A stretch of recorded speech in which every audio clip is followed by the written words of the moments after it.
Hi everyone, welcome back to our channel. आज की video में हम डिस्कस करेंगे रेडियो वाला नेटवर्क लिमिटेड के आईपीओ के बारे में।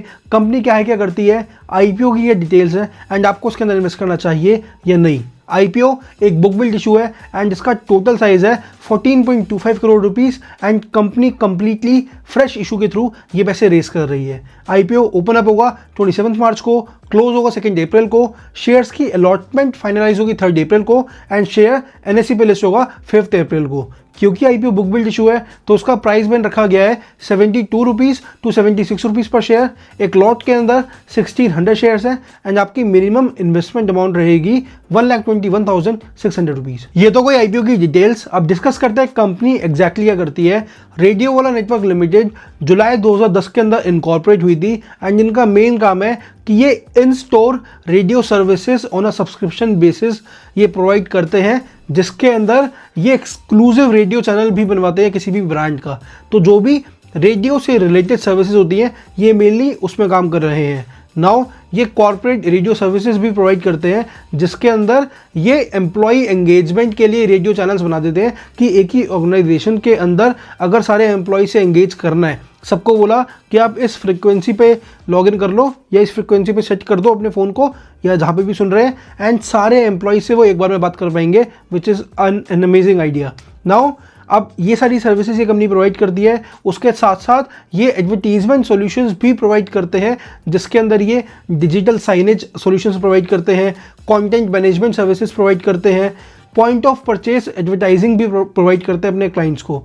नाउ जो भी इनकी सर्विसेज है ऑफ कोर्स ये B2B सेक्टर के अंदर ही है, बिजनेस टू बिजनेस ये प्रोवाइड कर रहे हैं एंड इस B2B मॉडल के अंदर इनके पास बहुत सारी सर्विसेज हो गई। अब इसको समअप करने के लिए मैं आपको एक लिस्ट दे देता हूँ। सबसे पहला ये रेडियो एंगेजमेंट सॉल्यूशंस प्रोवाइड करते हैं, सब्सक्रिप्शन सर्विसेज प्रोवाइड करते हैं, जिसके अंदर एज सिंपल एज दैट कि अगर जैसे मैंने बताया किसी एक ऑर्गेनाइजेशन को अपना रेडियो चैनल खोलना है अपने एम्प्लॉय से बात करने के लिए, वो हो सकता है। रेडियो में ऐड देना है, that is also possible. Second वही है एडवर्टाइजमेंट सॉल्यूशंस कि ये एडवर्टाइजमेंट सॉल्यूशंस प्रोवाइड करते हैं। अब रेडियो में ऐड देना है वो तो एक चीज़ हो ही गई, उसके अलावा भी जैसा मैंने बताया डिजिटल साइनेज हो गया और इस तरीके की बहुत सारी सर्विसेज ये प्रोवाइड करते हैं। नाउ ये जो सर्विसेज प्रोवाइड कर रहे हैं ये बहुत सारी कंट्रीज़ में कर रहे हैं, यूएई में, मेक्सिको में, श्रीलंका में, मिडल ईस्ट में भी। तो ये ग्लोबल कंपनी है एंड इनका ओवरऑल अगर हम देखें कि इनके पास कितने एम्प्लॉयज़ हैं तो एज ऑफ 31 अक्टूबर 2023 इनके पास 54 परमानेंट एम्प्लॉयज़ है, which is again for a company of this size is a good number. अगर हम इनके स्टार्ट देखें तो इनका रेवेन्यू पास्ट फाइनेंशियल ईयर में 33.59% से बढ़ा है एंड इनका पैट प्रॉफिट आफ्टर टैक्स 117% से बढ़ा है, which is a good sign. ये सारे स्टैट्स लैक्स के अंदर है, बट आपको एक आइडिया लग जाएगा कि कंपनी किस तरीके से ग्रो कर रही है। इनफैक्ट काफ़ी टाइम से प्रॉफिटेबल है एंड ग्रो करने लग रही है। जिस तरीके से डिजिटल मीडिया बढ़ रहा है, जिस तरीके से ब्रांड्स डिजिटल हो रहे हैं, उस तरीके से शायद इनका रेवेन्यू भी बढ़ने ही लग रहा है। शायद this is the main reason behind that. अगर बात करें कि आपको इसके अंदर इन्वेस्ट करना चाहिए या नहीं, सो कंपनी जिस तरीके से काम कर रही है वो काफ़ी अमेजिंग है एंड जिस सेक्टर में वो काम कर रही है, जिस एरा में वो काम कर रही है वो अमेजिंग है। It is the need of the our.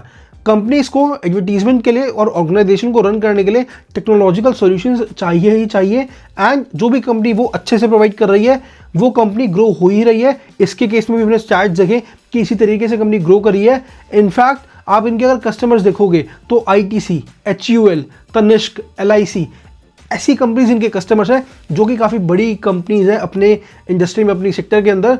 Now इतनी बड़ी कंपनीज को केटर करने के लिए आपके पास बहुत अमेजिंग SOPs होनी ज़रूरी है, सिस्टमैटिक ऑपरेटिंग प्रोसीजर्स होने बहुत ज़रूरी है, एक तरीके से काम होना बहुत ज़रूरी है। वो एक कंपनी अच्छे से कर रही है, एक अच्छा प्रोजेक्ट होना वो बहुत ज़रूरी है, जो कि अगर वो क्लाइंट्स हैं तो अच्छे से कर ही रहे होंगे, रेवेन्यू बढ़ ही रहा है। तो ऑल दिस सिग्निफाइज कि कंपनी इन्वेस्टेबल है। Now when I say investable है I mean 2 things. First is this is not an IPO recommendation. So आपको और रिसर्च करनी है, उसके बेसिस पे इन्वेस्ट करना है, इस वीडियो को ही देखकर नहीं करना।